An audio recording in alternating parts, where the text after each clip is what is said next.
Hello बच्चों, कैसे हो आप लोग। मेरा नाम है सौरभ मिश्रा। स्वागत करता हूँ आपके अपने चैनल अलाइन इंस्टीट्यूट में। हमारे 5 चैप्टर की सीरीज बहुत अच्छी चल रही है। अब हमारे चैप्टर की बारी है ट्रायंगल की। इस सीरीज में हम क्या करेंगे, देखो बेटा, जैसे एक जो बच्चों के लिए मिथ है ना कि ट्रायंगल्स के बहुत हार्ड क्वेश्चन आते हैं, ये आते हैं वो आते हैं, नहीं। ट्रायंगल्स की कुछ बेसिक प्रॉपर्टी है, अगर आप वो कर लिए ये चैप्टर आपको बहुत स्ट्रांग हो जाएगा। तो हमें सबसे पहले तो एनसीईआरटी कंप्लीट कर लेनी है। एनसीईआरटी को देखना है तो एनसीईआरटी की एक वीडियो आने वाली है जिसमें हम एनसीईआरटी के इंपॉर्टेंट क्वेश्चंस बताएंगे, ठीक है। इसी चैनल पे वीडियो सेक्शन में अभी आ जाएगी एनसीईआरटी के इंपॉर्टेंट क्वेश्चंस की वीडियो, वो कर लेना। साथ साथ यहाँ पे कुछ अलग अलग कॉन्सेप्ट के क्वेश्चन बता रहा हूं, उसको कर लेना। तो बिना किसी देरी के जल्दी से वीडियो को शुरू करते हैं। ये क्वेश्चन नंबर फर्स्ट है, देखो बड़ा आसान क्वेश्चन है, एक बार देख लेते हैं क्या कह रहा है बेटा, बढ़िया से। A vertical pole of length 6 meter casts a shadow of 4 meter long on the ground and at the same time a tower casts a shadow 28 meter long. Find the height of the tower. अब ऐसे question को करने के लिए सिर्फ एक word बताऊंगा, उससे आपका सारा काम हो जाएगा। वो वर्ड बेटा पता है क्या है? Same time. इसको बड़ा ध्यान रखना है, सेम टाइम कहने का मतलब है। चलो चलो जरा उसको ड्रॉ करते हैं, फिर देखते हैं। जैसे मान लो मैंने ऐसे 2 ट्रायंगल बनाए, है ना। मैंने क्या बताया, ये जो पहला वाला था वर्टिकल पोल, ये 6 मीटर कास्ट शैडो कर रहा था और इसकी क्या 4 मीटर लॉन्ग थी। तो कहने का मतलब क्या है, शैडो वाला पार्ट कौन सा हो जाएगा? शैडो वाला पार्ट अपना ये हो जाएगा, है ना। और लॉन्ग में यहाँ पे हो गया 4। और मेरे को पता है, और उसी सेम टाइम पे जो दूसरा चीज है वो 28 मीटर लॉन्ग है, मतलब ये 28 है और उसकी हाइट फाइंड करनी है। अब देखो, आपको पता है यहाँ पे कौन सा डिग्री, कितना डिग्री बन रहा है? 90 डिग्री। ये तो कंफर्म हो गया। लेकिन सर यहाँ क्या बन रहा है, हमें समझ नहीं आ रहा। कैसे पता करें, कैसे पता करें? जब भी, एक बहुत प्यारी बात बता रहा हूं, जब भी सेम टाइम की बात हो रही हो, दोनों का एंगल हमेशा सेम होता है। जब टाइम सेम तो एंगल सेम। जो एंगल ऑफ एलिवेशन है वो क्या हो जाएगा? सेम हो जाएगा। तो ये भी एक्स हो जाएगा और ये भी एक्स हो जाएगा। और यहाँ पे अब कुछ क्राइटेरिया लगेंगे। 2 एंगल सेम है, 2 एंगल सेम है, एक ये एंगल और एक ये एंगल। तो यहाँ पे कौन सा क्राइटेरिया लग जाएगा सिमिलैरिटी का? एंगल। एंगल फिर क्या बोल देंगे, इसके कॉरेस्पॉन्डिंग साइड क्या हो जाएगी? 6/h equal to 4/28। कट जाएगा, 4 1 जा 4, 4 7 जा 28। अब इसको इधर भेज दो, इसको इधर कर दो, तो h की वैल्यू हो जाएगी 6 × 7। कितना हो गया? h इक्वल टू 42 क्या था? मीटर। तो हाइट ऑफ द टावर कितनी आ जाएगी बेटा? 42 मीटर। बड़ा आसान क्वेश्चन था। एक छोटी सी बात याद करनी थी कि जब भी सेम टाइम बोलेगा तो सेम टाइम पे एंगल्स भी क्या हो जाएंगे बेटा? सेम हो जाएंगे। आसान क्वेश्चन था ट्रायंगल का। मूव करते हैं क्वेश्चन नंबर 2 की ओर। हाँ बेटा, ये क्वेश्चन नंबर 2 है। देखो ये इंपॉर्टेंट है क्योंकि ये एनसीईआरटी का क्वेश्चन है। बच्चे छोड़ के आ जाते हैं। देखो ट्रायंगल चैप्टर मैंने आपको बता रखा है, सब कॉन्सेप्ट पे है। कॉन्सेप्ट लिख दोगे, आपको पता है आपको आंसर मिल जाएगा। क्राइटेरिया है वो लिख दोगे, आपको आंसर मिल जाएगा। कुछ भी और चीजें लिख दोगे, आपको आंसर मिल जाएगा। बस गाना मत लिखना, क्योंकि उसके लिए वो घर पे आ सकते हैं, ठीक है। बोर्ड वाले घर पे आ सकते हैं। अब ये क्वेश्चन है, बहुत छोटा क्वेश्चन है। क्वेश्चन क्या कह रहा है? In the given figure E is a point on the side CB। CB एक साइड है, produces of N isosceles triangle ABC। ये जो ABC है कौन सा? एक आइसोसेलेस ट्रायंगल है। आइसोसेलेस ट्रायंगल क्या होता है? जिसकी 2 साइडें सेम होती है, मतलब ये दोनों साइड क्या हो गई भाई? सेम हो गई। With AB equal to AC। लो पहले मैं वही बता रहे वाला था जो इसने लिखा है। And AD is perpendicular to BC। AD is perpendicular to BC। Perpendicular का मतलब कितना डिग्री बेटा? 90 degree. And EF is perpendicular to AC। नहीं दिया तो यहां पे हो जाएगा F। And EF is perpendicular to AC। ये भी कितना डिग्री हो गया बेटा? 90 डिग्री। Then prove that triangle ABD is similar to triangle ECF। Where is ABD? ABD is similar to triangle ECF। अब मेरी बात सुनेंगे, यहाँ पे क्या है? अगर मैं इन ट्रायंगल ABC की बात कर रहा हूं, मैं सॉल्यूशन में लिख देता हूं, इन ट्रायंगल ABC हमारा क्या है बेटा? देखो ये कुछ है ऐसा, ये A है, ये B है, ये C है। यहाँ पे क्या हो रहा है? ये दोनों साइडें सेम है। तो एक छोटी सी चीज पता है क्या है? जब 2 साइडें सेम होती है ना, तो उसके ऑपोजिट एंगल भी सेम होते हैं। जब 2 साइडें सेम होंगे तो उसके ऑपोजिट एंगल भी सेम होंगे। अब ये साइड है तो इसका ऑपोजिट एंगल ये वाला हो गया, ये साइड है तो इसका ऑपोजिट एंगल ये वाला हो गया। तो इससे मुझे क्या पता चला 2 साइडों से? कि ये जो एंगल B है वो एंगल C के इक्वल है। क्या पता चला? कि जो एंगल B है वो एंगल C के इक्वल है। अब मेरी बात देखोगे, यहां पे 90 डिग्री था, तो क्या लगता है इस साइड भी तो 90 डिग्री होगा, क्योंकि ये क्या है, परपेंडिकुलर है, दोनों साइड एंगल सेम होगा, और ये वाला पार्ट भी क्या होगा, सेम होगा। अब देखो अगर मैं बात करूं इन triangle A B D and triangle E C F, दोनों के अंदर क्या चीज कॉमन है? पहली बात तो दोनों के अंदर 90 डिग्री बन रहा है, एक एंगल सेम हो गया। और दूसरा क्या है, इन ट्रायंगल एबीडी ये एंगल मान लो x है, ये एंगल क्या हो गया, x हो गया। तो in triangle ABD angle b equal to x, ठीक है। और दूसरा क्या होगा, इसमें angle c equal to x। तो हम क्या देख रहे हैं कि यहाँ पे दो एंगल तो 90 डिग्री है, मतलब एक एंगल 90 डिग्री पूरी तरीके से, और दूसरा जो रिस्पेक्टिव एंगल है वो भी सेम है। तो एक क्राइटेरिया लग सकता है एंगल क्राइटेरिया। कौन सा क्राइटेरिया, एंगल क्राइटेरिया। तो by angle similarity triangle ABD is similar to triangle ECF। मैंने अभी पहले ही बोला स्टार्टिंग में, छोटी छोटी चीजें लिख दोगे आंसर मिल जाएगा। आपने वही किया, आपने दोनों साइड का कॉन्सेप्ट पता था, जब साइड सेम होंगे तो उसके ऑपोजिट एंगल भी सेम होंगे, तो दोनों एंगल सेम कर दिया। तो एंगल क्राइटेरिया से हमने बता दिया कि triangle ABD is similar to triangle ECF। आसान क्वेश्चन था, जल्दी खत्म हो गया। मूव करते हैं क्वेश्चन नंबर 3 की ओर। हाँ तो बेटा ये क्वेश्चन नंबर 3 है, और ये पता है किस पे डिपेंड करता है, जिस पे पूरा ट्रायंगल चैप्टर है। मतलब कोई क्वेश्चन आए ना आए, वो क्वेश्चन तो आना पक्का है। लैंग्वेज चेंज कर देंगे लेकिन बात वही पूछेगी, कौन से theorem, BPT theorem, basic proportionality theorem, ठीक है। इस क्वेश्चन के बाद हम वही थ्योरम वाले क्वेश्चन कराने वाले हैं, तो ये पूरा क्वेश्चन उसी पे डिपेंड है। तो आपको पता चल गया होगा क्या कह रहा है, in the given figure of triangle ABC the point D and E on the side C and CB respectively. मतलब इस जगह पे ऐसे पॉइंट को मेंशन किया गया such that D is parallel to AB। कहने का मतलब है DE है जो वो AB के पैरेलल है, ठीक है जी। AD equal to 2x, AD क्या है, AD कितना है, 2x है। DC क्या है, DC है x प्लस 3। BE क्या है बेटा, 2x माइनस 1, और CA क्या है, x है। तो हमें x की वैल्यू फाइंड करनी है। तो आपको बीपीटी तो आता होगा, नहीं आता तो टेंशन मतलब क्वेश्चन नंबर 4 बीपीटी ही होने वाला है। तो देखते हैं हम क्या करेंगे, इसकी जो ये साइड है ये अब फ्रैक्शन फॉर्म में आ जाता है। तो क्या लिख सकते हैं, CE upon EB is equal to CD upon DA। C क्या है, C है x अपॉन EB क्या है 2x माइनस 1। ये क्या है, ये है बेटा x प्लस 3 और ये है 2x। अब क्या करेंगे, क्रॉस मल्टीप्लाई, इसको इधर भेजेंगे तो क्या हो जाएगा 2x का स्क्वायर, और ये हो जाएगा 2x माइनस 1 x प्लस 3, कुछ ऐसे होगा। अब 2x का स्क्वायर को ओपन करो, ये हो जाएगा बेटा 2x स्क्वायर प्लस ये से मल्टीप्लाई क्या बना देगा 6x, है ना। और क्या होगा, ये से मल्टीप्लाई होकर माइनस x और ये प्लस माइनस माइनस 3। अब दोनों जगह 2x स्क्वायर दिख रहा है, दोनों को कैंसिल आउट कर दो, क्या बचा, अब ये हो गया 6x माइनस x माइनस 3। इधर तो हमारा क्या बच गया भाई, कट गया ना, तो ये बच गया हमारा 6x माइनस x कितना हो गया 5x माइनस 3, 5x माइनस 3। अब इसको वैल्यू को इधर भेज देंगे, इधर इस वैल्यू को इधर भेजेंगे तो क्या होगा 5x इक्वल टू 3। तो x की वैल्यू हो गई बेटा 3/5, x की वैल्यू क्या हो गई 3/5। बड़ा प्यारा क्वेश्चन था, डिपेंड था पूरा क्वेश्चन किसके ऊपर बेस्ड था, बीपीटी के ऊपर बेस्ड था। जल्दी हो गया, ठीक है, क्वेश्चन नंबर 3। अब मूव करते हैं क्वेश्चन नंबर 4 जो कि खुद एक बीपीटी वाला क्वेश्चन है। तो बेटा ये क्वेश्चन नंबर 4 है, और बार बार बता रहा था कौन सा क्वेश्चन है, वही क्वेश्चन है बीपीटी वाला, बेसिक प्रोपोर्शनैलिटी थ्योरम। बिना पढ़े ही बता दिया क्योंकि क्वेश्चन ही वही है, लेकिन ये बहुत इंपॉर्टेंट है, पेपर में पक्का आता है, ठीक है। इसको हल्के में मत लेना, जिसकी ज्यादा डिमांड होती है ना, जरूरी ना वो मतलब बेकार हो, उसकी बहुत वैल्यू होती है। इस क्वेश्चन को ये पेपर में आते ही आता है, लैंग्वेज चेंज करके आता है, अलग तरीके से आएगा पर आएगा जरूर, इसका क्वेश्चन जरूर बनता है। A line drawn parallel to one side of a triangle to intersect the other two sides in a distinct point, the other two sides are divided in the same ratio। और इस बात को करो prove. तो अब क्या करते हैं, सबसे पहले हम गिवन करते हैं, हमने एक ट्रायंगल बना लेते हैं, है ना। ट्रायंगल हमने बोल दिया ABC, और इसके ऊपर दो पॉइंट मतलब एक पैरेलल लाइन बना दी DE। अब हमारे पास यहाँ पे गिवन क्या है, गिवन है in triangle ABC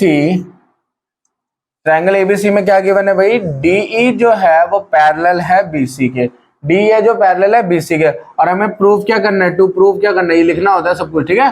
to proof क्या करना है, AD अपॉन DB, प्रूफ करना है AD upon DB is equal to AE upon AC। यही प्रूव करना है, AD upon DB equal to AE upon EC। अब देखो इसको करने के लिए छोटी सी कंस्ट्रक्शन वाला पार्ट है, अब ये भी लिख देते क्या कंस्ट्रक्शन करना है, वो लिखेंगे draw perpendicular EN, draw perpendicular EN on AB, मतलब AB जो लाइन है उसमें परपेंडिकुलर ड्रॉ करना है EN, मतलब यहां से एक परपेंडिकुलर ड्रॉ करेंगे, तो ये एक परपेंडिकुलर ड्रॉ हो गया जो कि N नाम दे दिया, ठीक है। और दूसरा क्या है बेटा, यहां लिख देता हूं एंड ड्रॉ DM, यहां से भी एक परपेंडिकुलर ड्रॉ करना है, ड्रॉ अ परपेंडिकुलर DM, अब लिख देते हैं draw perpendicular DM on AC, AC के ऊपर एक परपेंडिकुलर ड्रॉ करना है DM का, ठीक है। और साथ ही साथ क्या करना है, जॉइनिंग B टू E, मतलब B को E से मिला देना है, एंड C टू D, और C को किससे मिला देना है, D से, बात ठीक है। ये हमारा कंस्ट्रक्शन वाला पार्ट है। इसके बाद बेटा अब क्या करना है, अब हमें ना इनका एरिया निकालना है, इनका एरिया निकालता है। अब एरिया निकालता हूं पहले मैं ट्रायंगल AED का। तो बेटा क्या बात है, जो एरिया निकलेगा ना, एरिया निकलेगा AED का, AED का दिख रहा है, AED का, इसमें हमारा क्या होता है, half into base into height, इसमें बेस क्या है बेटा AD है, तो हो जाएगा हाफ इंटू बेस क्या हो गया AD, और हाइट क्या हो गई बेटा EN, हाइट क्या हो गई EN। और इसी के साथ साथ अगर मैं निकालूंगा इसी ट्रायंगल में दूसरे साइड का, कि मतलब ADE या AD एक ही बात है, दोबारा से इसमें निकालता हूं AED का, तो उसमें बेस अलग हो जाएगा, बेस क्या हो जाएगा, half of AE into DM। देखो एक बार में हमने बेस ये ले लिया तो हमारा हाइट ये बन गया, जब बेस हमने ये लिया तो हमारी हाइट ये बन गई, ये वाली बात हो गई समझ, आ गई समझ में। अब देखो दो ट्रायंगल और बन रहे हैं, एक ट्रायंगल बन रहा है एरिया ऑफ ट्रायंगल DEB, क्या बोला मैंने, DEB, एरिया ऑफ ट्रायंगल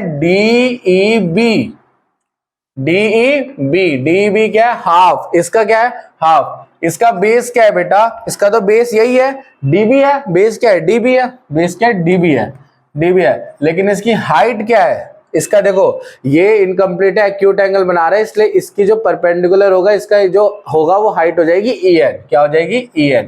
और दूसरे में बोलेंगे एरिया ऑफ ट्रायंगल DEB बना दिया, बनाएंगे DEC का, DEC का वो हो जाएगा हाफ ऑफ, इसका बेस क्या होगा EC, और वो क्या हो जाएगा DM, वो क्या हो जाएगा DM। अब क्या करते हैं, जब एक छोटी सी बात है, जब दो मतलब ऐसे क्वेश्चंस हो जिसमें बेस भी सेम हो और लाइन भी पैरेलल हो, क्या हो, बेस भी सेम और लाइन भी पैरेलल हो, तो वो वाली कंडीशन में दोनों का एरिया इक्वल होता है। क्या बताया सर ने कि बेस सेम होगा और लाइन पैरेलल होगी तो उसका दोनों का एरिया सेम होगा, एरिया इक्वल होगा।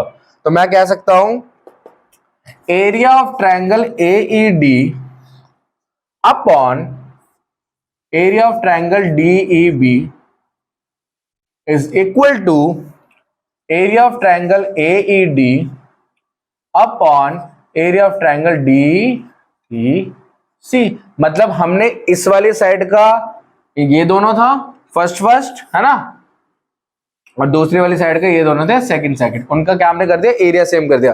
तो एरिया ऑफ ट्रायंगल AED क्या लिखा है, half into AD into EN है ना, अपॉन दूसरा का है DEB, ये क्या हो जाएगा half into DB into EN, बात समझ आ रही है। तो ये और इसमें क्या है हाफ ऑफ AED, क्या है half into AE into DM है ना, upon half into EC into DM।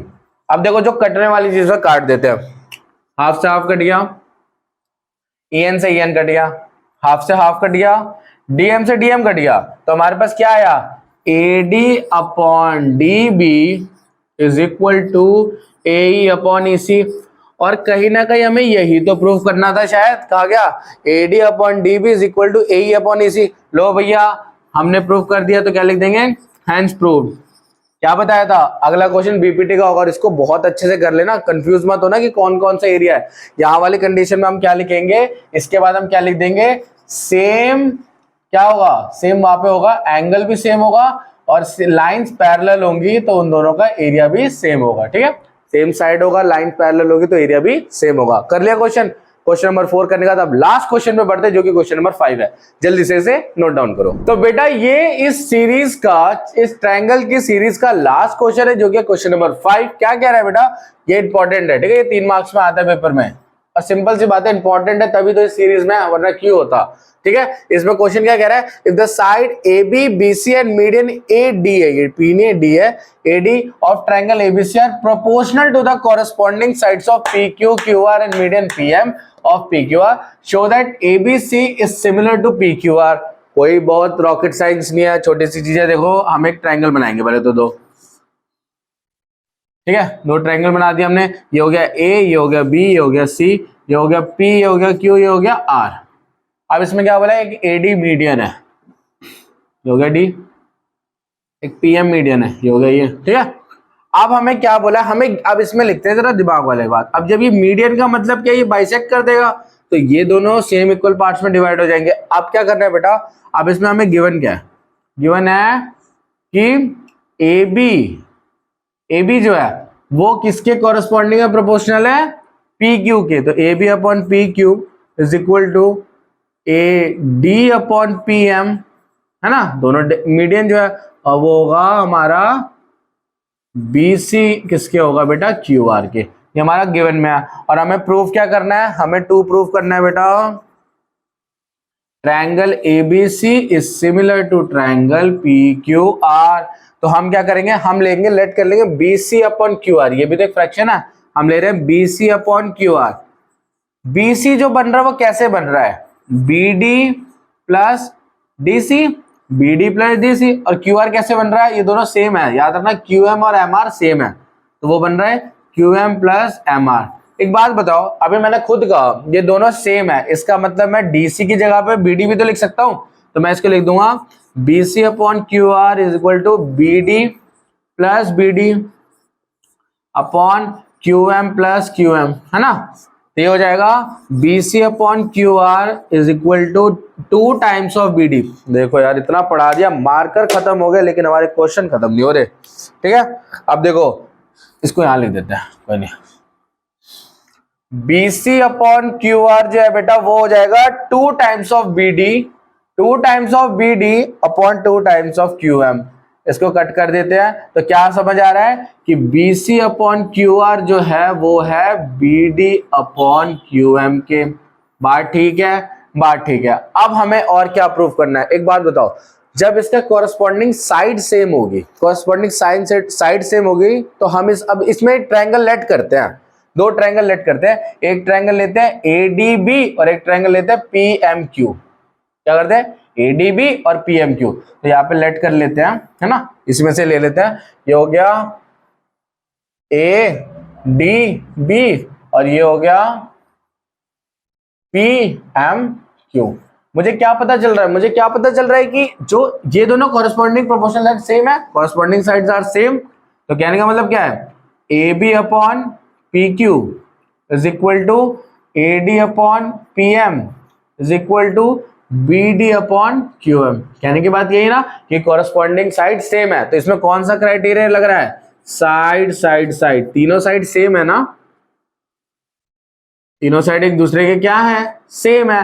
तो अब क्या कहेंगे, और इसी साइड साइड साइड क्राइटेरिया से हम क्या कह देंगे कि ट्रायंगल एबीसी जो है वो सिमिलर है ट्रायंगल पी क्यू आर के। आई बात समझ में। ये चैप्टर पूरा ऐसा ही था, आपको कुछ क्राइटेरिया याद करने थे, आपको कुछ कॉन्सेप्ट याद करने थे, आपने कर लिया, आपको क्वेश्चन बढ़िया से समझ आ गए और आपके 3 मार्क्स हो गए पूरी तरीके से पक्के, ठीक है। मजा आया, सारे क्वेश्चन आसान थे, ठीक है। ट्रायंगल चैप्टर ऐसा ही है, थोड़ा मतलब एक्सप्लेन करना पड़ता है चीजों को, बट कोई नहीं, आपने बहुत बढ़िया से ट्रायंगल चैप्टर कर लिया। और जो बच्चा यहां तक इन क्वेश्चन को देखते हुए आया वो कमेंट सेक्शन में बताएगा कि उसको अब कौन से चैप्टर्स के वीडियोस चाहिए। मतलब इसके बाद हम सोच रहे हैं इंपॉर्टेंट चैप्टर्स की वीडियोस बनाते हैं, जैसे जो हाई वेटेज है, मतलब जिसके ज्यादा मार्क्स है, जिस चैप्टर के ज्यादा मार्क्स होल्ड कर रखे हैं, ठीक है। तब तक के लिए मिलते हैं अगली वीडियो में, अपना ध्यान रखो, अच्छे से पढ़ते रहो, ta-ta bye bye, thank you so much.